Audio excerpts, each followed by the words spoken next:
Time for news on the hour.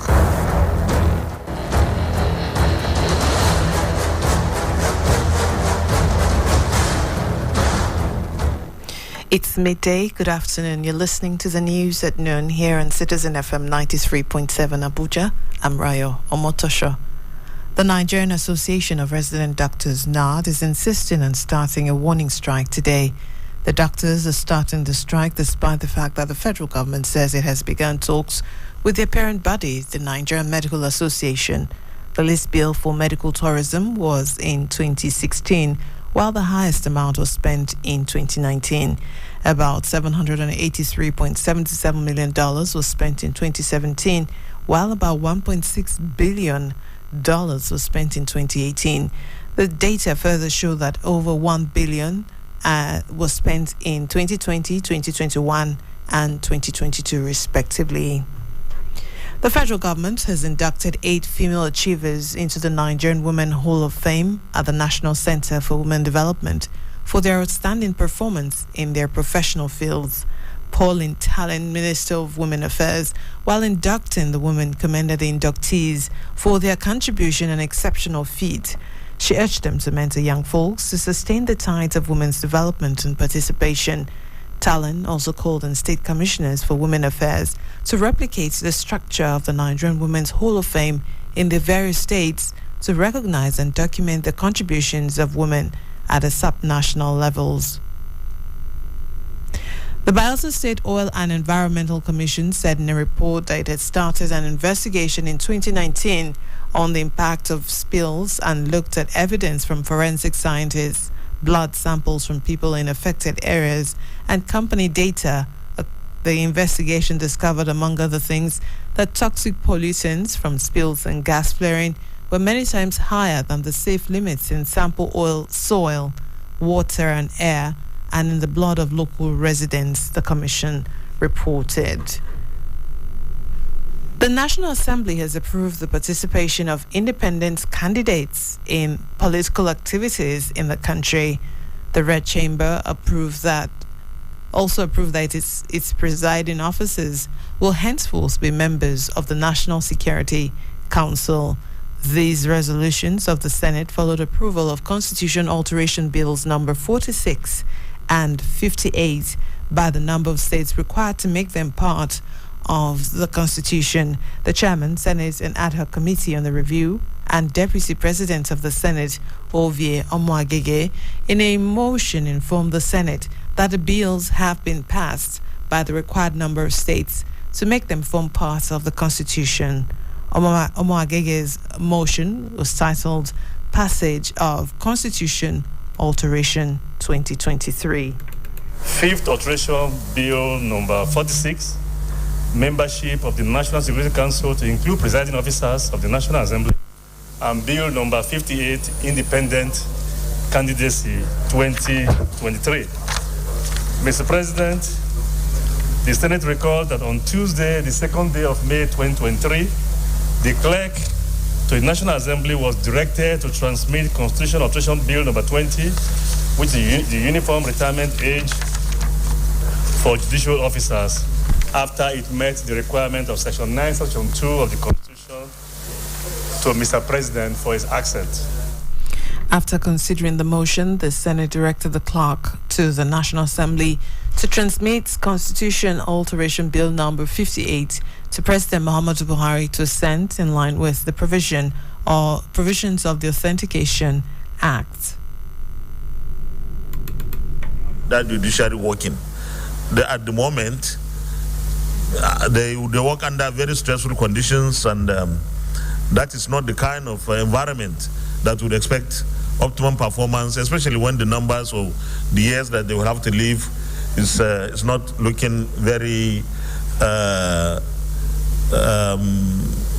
encouraging to them. So I want to commend the Committee on Constitutional Review, particularly the chairman and the man who wanted to usurp my presiding powers, and members of the committee for working so hard in the first instance, and then the State House of Assembly for agreeing with us. The bill seeks to provide for independent candidacy in presidential, governorship, national and state houses of assembly and local government council elections. The clerk was also directed to transmit to the President Constitution Amendment Bill number 46, which seeks to include the presiding officers of the National Assembly in the membership as members of the National Security Council. The Senate Tuesday passed the 2023 budget of the Niger Delta Development Commission, NDDC, to the tune of 876 billion naira. This is different from the 451 million naira provision for aids to 12 board members of the commission. The approved budget also contains 576 million naira for running of office of the chairman of the commission, Ms. Loretta Onoche. The Senate also confirmed the nomination, of 3 persons from Delta, Edo, and Imo, respectively, as members of the governing board of the NDDC. The report of the committee was laid and read by the lawmaker representing Gombe South, Amos Bolos. It is widely believed that when passed into law, this bill will not only repeal the Code of Conduct Bureau and Tribunal Act 2004, but will substantially improve the performance of it. The tribunal now has more clearly spelled out policy measures with new powers to arrest, confiscate, or take temporary custody of property until such case is concluded or disposed of. The All Progressives Congress, APC, has called on all its senators-elect to avoid a repeat of the 2015 situation and ensure a rancor-free 10th Assembly elections. The APC National Chairman, Senator Abdullahi Adamu, while addressing members of the Stability Group at the party's National Secretariat in Abuja, emphasized the need for deepened consultations to carry along many of those aggrieved. Come out with your name and Barrow's name. It is also a notorious fact that there has been responses to what we did. And being Democrats, we are doing what the call of leadership is compelling us to do. We did in the announcement indicated very clearly that we need further and better consultation. We need to deepen our consultation so that we carry with us as much of those who are going to decide. And on the foreign scene, the Sudanese army carried out airstrikes in the north of the capital, Khartoum, Monday, attacking its paramilitary rivals around the hospital that witnesses say was damaged in the bombardment. Intense battles in Khartoum and its sister cities of Bari and Omdurman have raged despite Saudi and the U.S. brokered U.S. talks between the army and the paramilitary rapid support forces in Jeddah, aimed at securing humanitarian access and a ceasefire. The fighting has spread to the western region of Darfur and has been concentrated in the capital, where RSF fighters have taken up positions across neighborhoods, and the army has used airstrikes and heavy artillery fire to target them.